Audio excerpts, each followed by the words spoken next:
আজ 3 অক্টোবর 2025 আমরা সুদূর বালুরঘাট থেকে এসে উপস্থিত হয়েছি দীঘা সমুদ্র সৈকতে। তোমরা দেখতে পাচ্ছ দীঘার সমুদ্র সৈকত, উত্তাল সমুদ্র। আমরা 2 তারিখে বাড়ি থেকে রওনা দিয়েছিলাম। সঙ্গে আছে আমার পরিবার, ছেলে, মেয়ে এবং ওয়াইফ। আমরা এই ঘরটা নিয়েছি, সুসজ্জিত ঘর। এখানে আছে ড্রেসিং টেবিল, আছে ওয়াশরুম, সুন্দর বেড। 2টো ঘর নিয়েছি। ঘর থেকেই দেখা যাচ্ছে বিচ, সামনে সারিবদ্ধভাবে গাড়ি দাঁড়িয়ে আছে। এই বিচ থেকেই সমস্ত কিছু দেখা যাচ্ছে। এটা আমাদের হোটেল। সপরিবারে আমি উপস্থিত দীঘা সমুদ্র সৈকতে। পূর্ব মেদিনীপুর জেলার একটি ঐতিহ্যপূর্ণ স্থান এই দীঘা। এখন জোয়ার চলছে, ওয়েদারটা খুব একটা সন্তোষজনক নয়। তবু আমরা এই বৃষ্টি উপেক্ষা করেই সুদূর বালুরঘাট থেকে কালকে সন্ধ্যে 7টায় রওনা দিয়েছিলাম আমাদের গাড়ি করে, এবং সকাল 7টায় এসে আমরা এই হোটেলে উঠেছি। এটা ব্যালকনি। আমি ব্যালকনি থেকেই সিনটা দেখাচ্ছি। যদিও এই উত্তাল সমুদ্রের ঢেউ হয়তো চোখে পড়ছে না।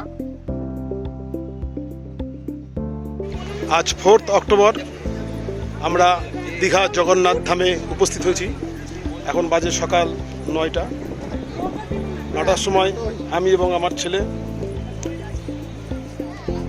দীঘা জগন্নাথ ধামে উপস্থিত।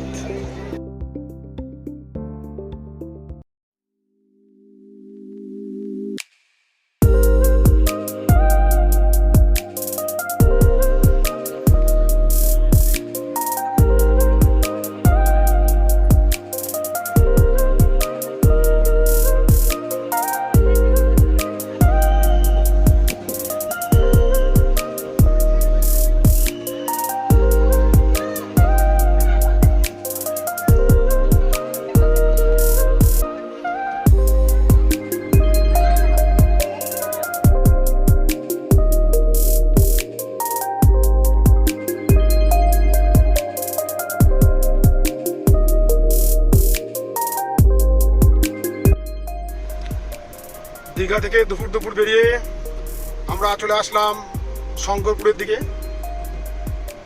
সৈকত সুন্দরী এই রাস্তার নাম অলোকবাবু জানালেন।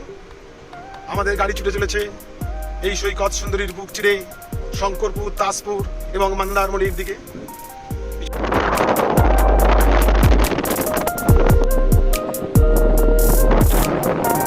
মন্দারমণি সি বিচে আমরা আছি। আজ 3রা অক্টোবর আমরা উপস্থিত মন্দারমণি সি বিচে। অসাধারণ সি বিচ দেখতে পাচ্ছ। ওদিকে সবগুলো বিভিন্ন ধরনের রিসর্ট, বিভিন্ন দামের বিভিন্ন রিসর্ট আছে।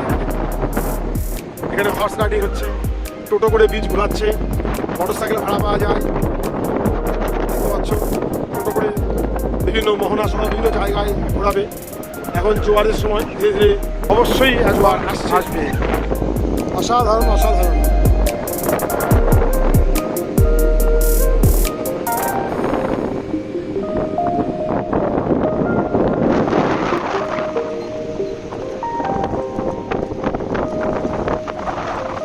রয়েছে প্রচুর মাছের দোকান।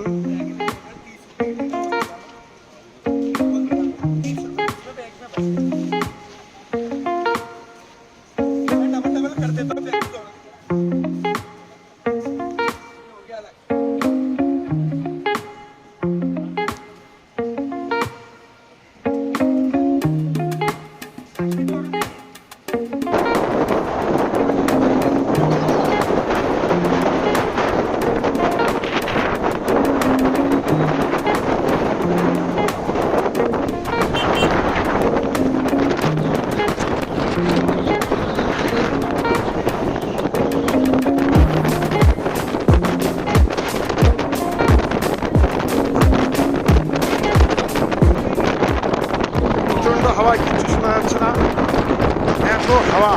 আর ওয়েদার খুব খারাপ, তাই ছবিটা হয়তো ক্লিয়ার আসছে না। আমরা বর্তমানে দীঘার সমুদ্র সৈকতের নিচে উপস্থিত হয়েছি। প্রচুর লোক, আমরা দীঘার মোহনাতে।